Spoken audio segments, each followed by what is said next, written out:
Hello mga Lods, welcome back to Gar's TV channel. So nandito na naman tayo para silipin naman natin ang estimated salary ni Rachel Morales Vlog. So si Rachel mga Lods ay isang Kalingap team member. So ibig sabihin isa din siyang charity vlogger. So supportan natin ang kanyang channel mga Lods kagaya ng pag-support natin sa buong Kalingap team. Pero siyempre huwag niyong kalimutan na isama sa pag-support ang kanyang langga na si Roel of Malalag and then yung kanilang mga magulang na sina Pading Rizan Vlogs and then Kalingap Awe. Pero siyempre mga Lods, huwag nyo rin kalimutan na isama sa pag-support ang aking channel. So mga Lods, kung bago pa kayo sa aking channel, pakiclick naman ang subscribe natin and then siyempre pakipost na rin na ang notification bell para lagi kayong updated sa ating video. So ano pa ba ang hinihintay natin mga Lods? Let's go!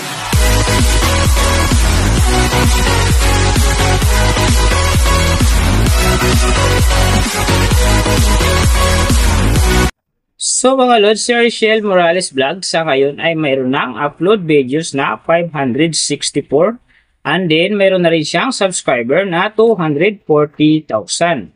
So may video views naman siya ngayon na 33,867,862 and then yung kanyang country is PH. So yung channel type naman niya mga Lods naka-blank pa. Then yung account niya ginawa ito noong December 30, 2022. So doon naman sa kanyang total grade, nakakuha siya ng letter B. And din sa kanyang social blade rank naman, nasa 250,393. So doon naman sa kanyang subscriber rank, nasa 2,114. And then sa kanyang video views rank naman, nasa 440,729.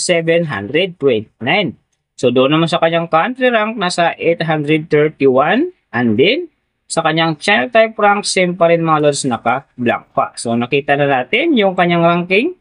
Silipin naman natin yung kanyang last 30 days na subscriber. So nakakuha siya dito ng 2K. Ang kinaganda lang dito mga Lods kasi umangat ito ng 0.0%.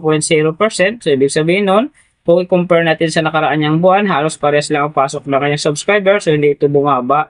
Hindi naman ito umangat ng malaki. So doon naman sa kanyang views mga Lods in the last 30 days, nakakuha siya ng 1.743 views. So ito ang hindi maganda kasi ang kanyang percentage bumaba ng 9.3%. So ibig sabihin bumaba yung pasok ng kanyang views sa ngayon kung i-compare natin sa nakaraan niyang buwan. So alam na this mga Rosel fanatic dyan, sa Kalingap fanatic. So share na natin sa ating mga newsfeed and sa ating mga friends ang kanyang video dahil big help yan para gumanda ulit ang pasok ng kanyang subscriber and siyempre yung kanyang views.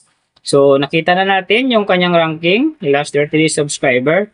And then yung kanyang views, silipin naman natin yung kanyang daily summary from subscriber, views, and then yung kanyang earning.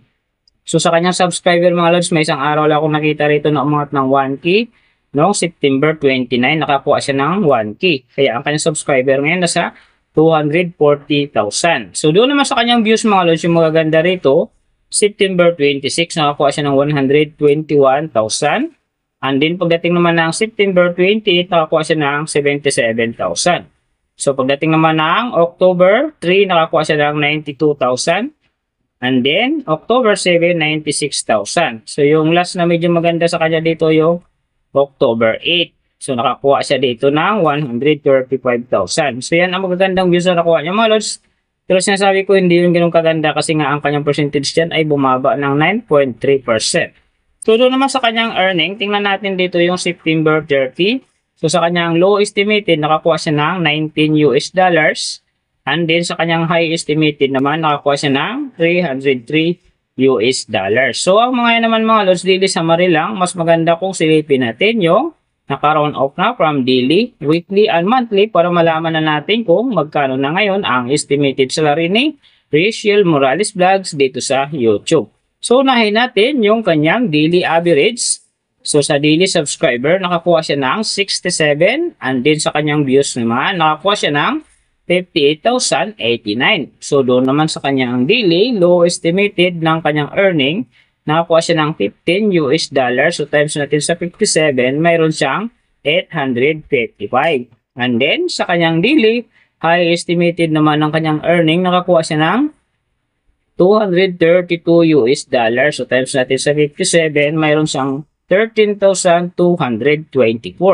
So yan mga lods ang kanyang daily average. So pupunta naman tayo sa kanyang weekly average. So So sa weekly subscriber, nakakuha siya ng 469. And then sa kanyang views naman, nakakuha siya ng 406,623. So doon naman sa kanyang weekly low estimated ng kanyang earning, nakakuha siya ng $102. So times natin sa 57, mayroon siyang 5,814. And then sa kanyang weekly high estimated naman ng kanyang earning, nakakuha siya ng $1,600. So times natin sa 57, mayroon siyang 91,200. So yan naman mga lods ang kanyang weekly average.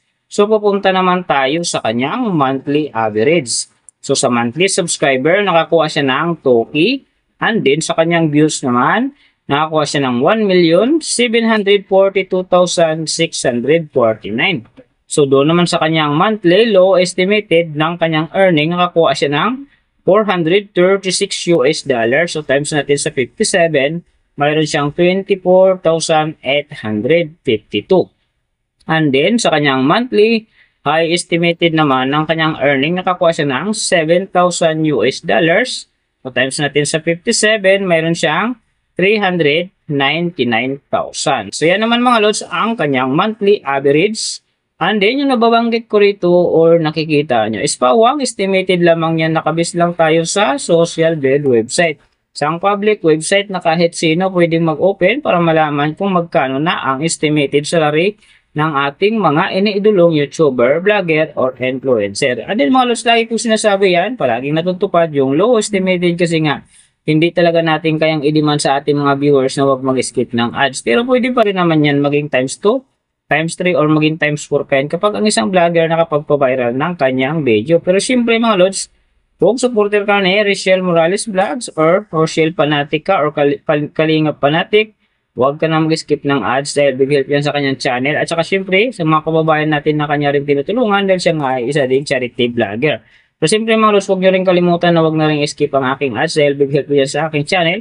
At saka syempre sa aking mga personal na hadikain. So mga lods, kung nagustuhan nyo ang video na to, pakiclick naman ang subscribe natin. And then syempre, pakipost na rin ng notification bell para lagi kayong updated sa ating video. And then, kung mayroong gustong magpagawa ng video na sim nito para sa inyong mga iniidolong YouTuber, vlogger, or influencer, comment nyo sa baba yung tamang detalye ng kanyang channel para ma-search natin kaagad at magawa natin sa next video. So, big thank you sa lahat ng mga sumusuporta sa aking channel.